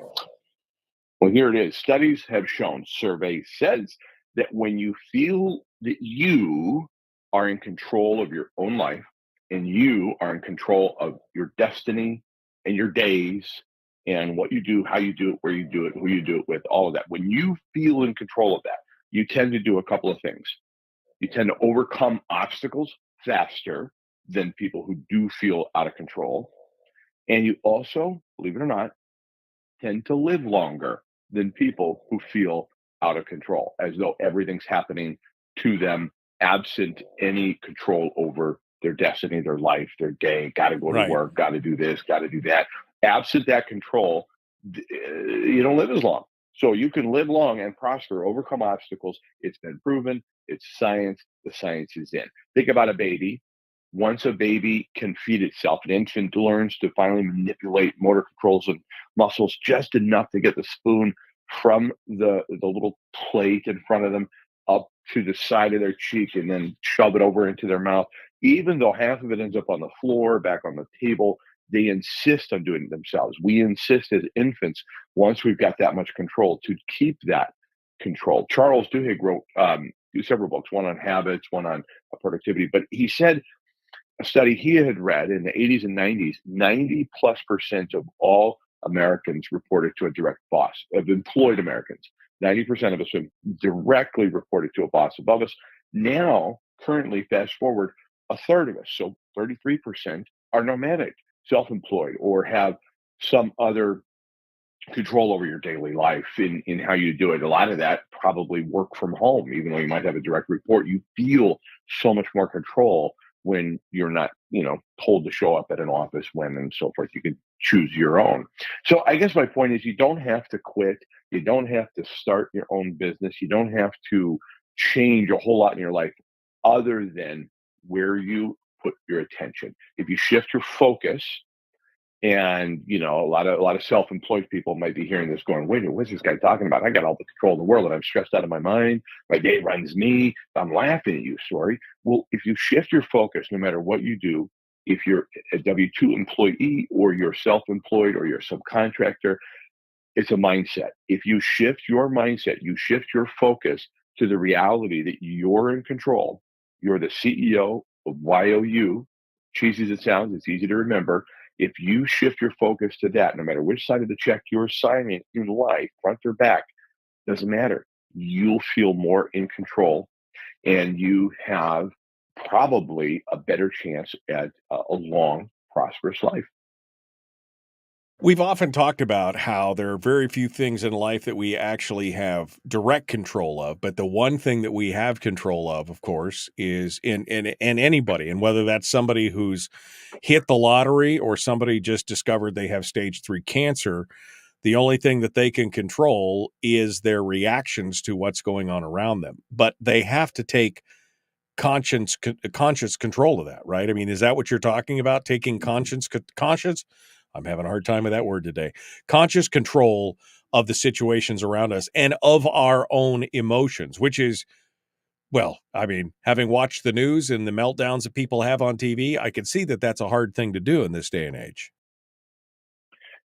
Easy for you to say. If you just shift your focus, I agree with what you just attempted to say. If you shift your focus to control of your own life, and yeah, I think Jack Canfield, said it really well with his formula: E plus R equals O. Event plus your response will equal your outcome, essentially. And you can do some things. For example, if you feel like this is a bit far fetched or farcical or just not possible for you, what about this? What if today you say, okay, I accept this. I'm going to just take him on his word right now. I'm going to try this. As weird as it sounds, I'm going to try it. I'm going to become the CEO of my own corporation. I'm going to call it You Inc. And what's the first thing that a solid corporation employs? Has a board of directors. You could employ a board of directors in your life right now to help keep you grounded and yet moving forward. Call it your circle of trust, call it your mastermind, like Andrew Carnegie. Andrew Carnegie didn't know the most about steel. He just knew the most about people and how to create an incredible organization, with which he wasn't in complete control over. He had a lot of people in that mastermind and a lot of people in his organization that helped him become effectively America's first billionaire, even though he's worth something on the order of 400 million. It was equivalent to a billionaire today, because he let go of the control over everything and simply controlled himself and his relationship to the people that reported to him and the people that helped him inside his mastermind. You could view yourself as a subcontractor right now, even if you're being told to show up at work at a particular time. You can look at yourself as a subcontractor and say, look, I'm going to work harder on myself than I do the job, meaning I'm going to become somebody worth more than they're paying me. Jim Rome told a great story about his mentor. His name was Earl Schoaf, and he was complaining one day to Earl Schoaf that, this is all they pay. This is all the company pays. And Earl Schoaf looked at him and said, no, it's not. It's all they pay you. They pay other people a lot more than they pay you. This is all you're worth. You can become worth more where you are with what you've got simply by shifting your focus and choosing where you are to be there and live in the present today. You can choose that and take a lot of control.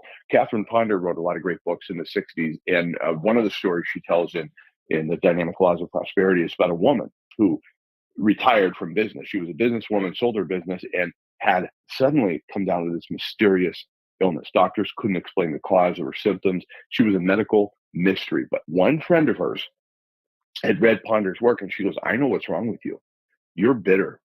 This woman would hold on to a grudge and an issue and grief like an Olympic wrestler. She wouldn't let go. And once she got the coaching and counseling to let go of these past issues and let go of the bitterness, suddenly the symptoms went away. And that's obviously not a cure-all for everything, but it's just an interesting anecdote about what our mind can control and do for us when we shift focus. And if you shift the focus from this happens to me to I'm in control, you're gonna experience more prosperity and a better, longer life.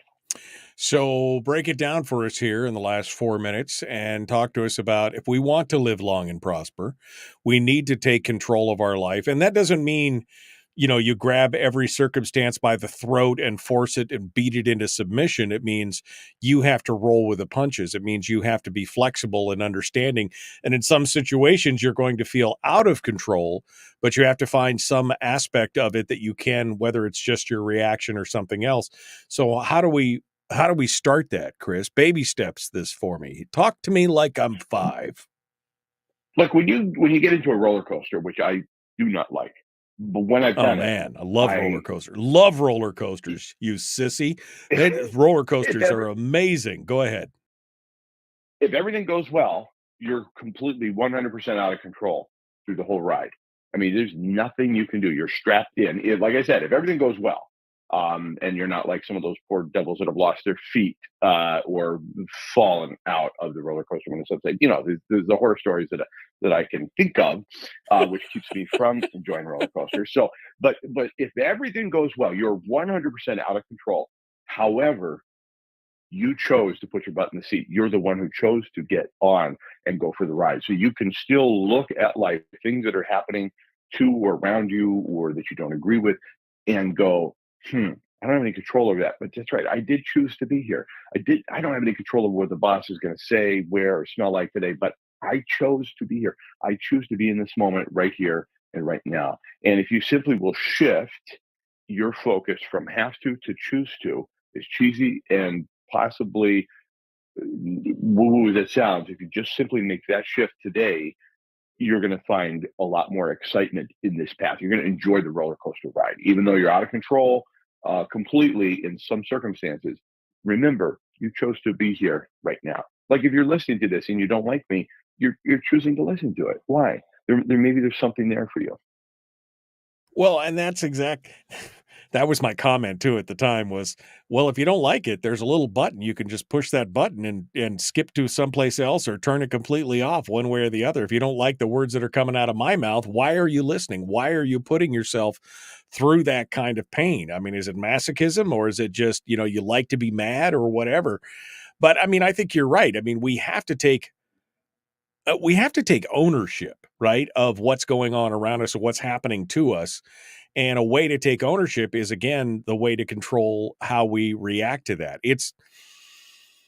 This is something that's simple but not easy. I would argue in some ways simple but not easy, especially if you're getting, like I was saying earlier, winning the lottery. Oh, that's pretty easy to. But if you just got diagnosed with some kind of terminal illness, that's a lot harder to get a handle on.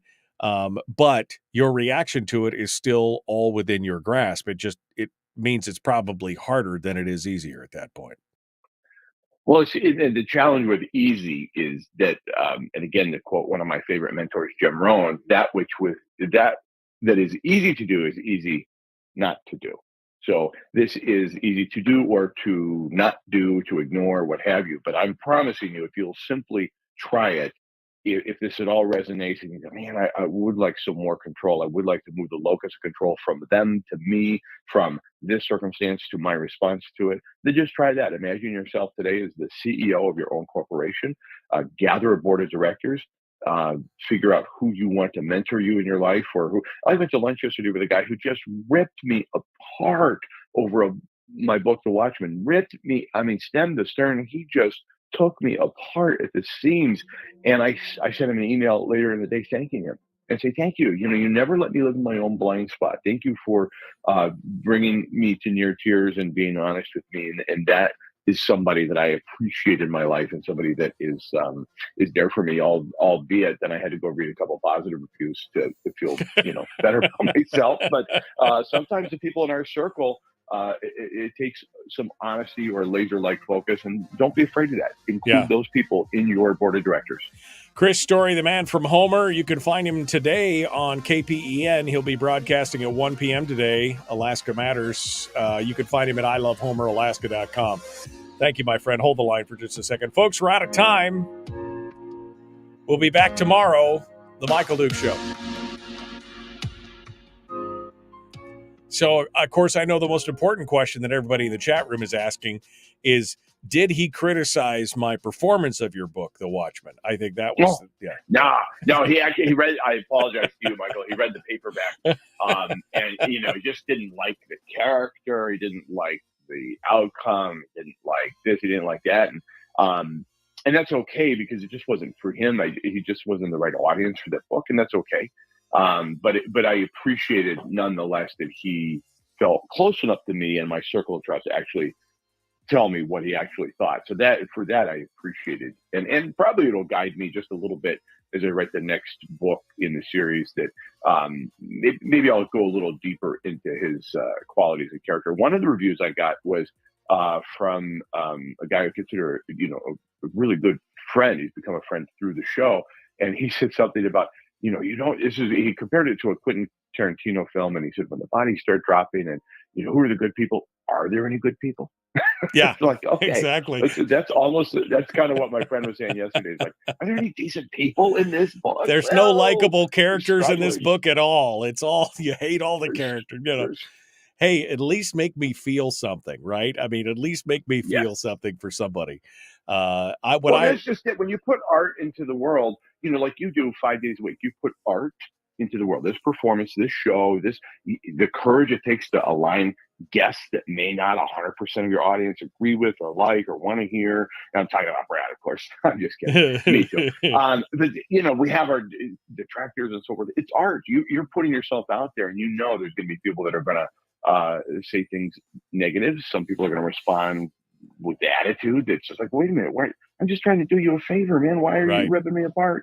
Doesn't matter. You're putting art into the world, and if you're not willing to take criticism, then you shan't get the praise either. No, and what I love about your character, Jacob Mann, in The Watchmen is that he's imperfect. I mean, nobody wants to see the character that does everything right and that has no flaws and everything else. What I loved about Jacob is that he can be sketchy. He can be skeezy sometimes. He can be, but I mean, in his, at the core, I think he's a good person. He's just, but he's human, and that is one of the most interesting aspects of it. I can read plenty of books where the main character is perfect in every way, but I want to see something where somebody's a little bit different. It's and I like that. I like that a lot. So. And like I told my friend, I said, ironically, the next book in the series is called Jacob Mann's Search for Meaning. And maybe he grows. So the story arc ain't over. But point is, when you put art into the world, you have to have a thick skin. You have to think there's going to be people like the guy you mentioned earlier that just doesn't like me for whatever reason, and that's okay. He's got his opinions, and that's okay. There's plenty of people that do like what we say on top of the world and what you and I talk about, and that's fine. And I use the Optimist Creed. I joke around that I open my show with the Optimist Creed because it's a filter. And diehard pessimists aren't going to like it. And okay, we filtered them out right away. Let's get it over with. Right. Here's Optimists unite. Exactly. Here's what we're going to talk about today. If you don't like it, there's the off button. You've been warned, kind of thing. That's what it's all about. So, all right. Well, Chris Story, the man from Homer. Thank you, my friend. As always, it's great to talk with you. I appreciate your weekly uplifts here. For me, I don't care about anybody else at this point. It's about me It's all about me. That's what this is about. I need it. So if they don't, they could flick the dial. There you go. So, all right, man. Well, thanks for having me. I appreciate it. All right. Thanks for coming on board. Chris Story, our guest. All right. That's it, my friends. Out of time. Gotta go. We'll see you tomorrow. I'm thinking Mike Shower tomorrow. Maybe Rob Myers. I don't know. I got to go ask him. We'll find out. We'll get some people on tomorrow. And we'll enjoy it together. So stick around. Well, not now, but come back to, you know what I mean. You know what I mean, what I'm talking about. You can smell what I'm cooking. The Michael Duke Show, common sense, liberty-based, free-thinking radio. We'll see you guys tomorrow. Have a great day.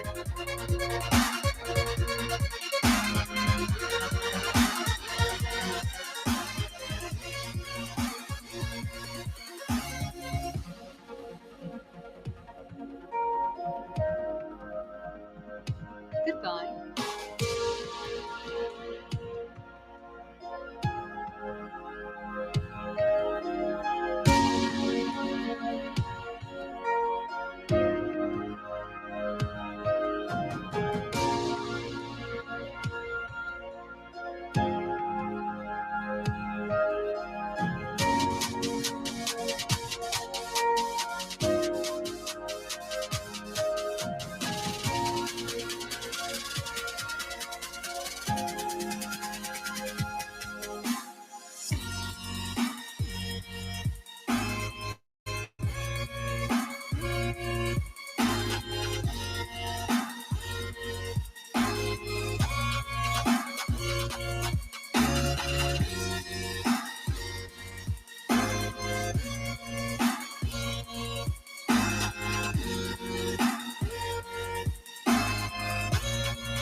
We've shed our terrestrial radio skin, and now we are slimy lizard internet people.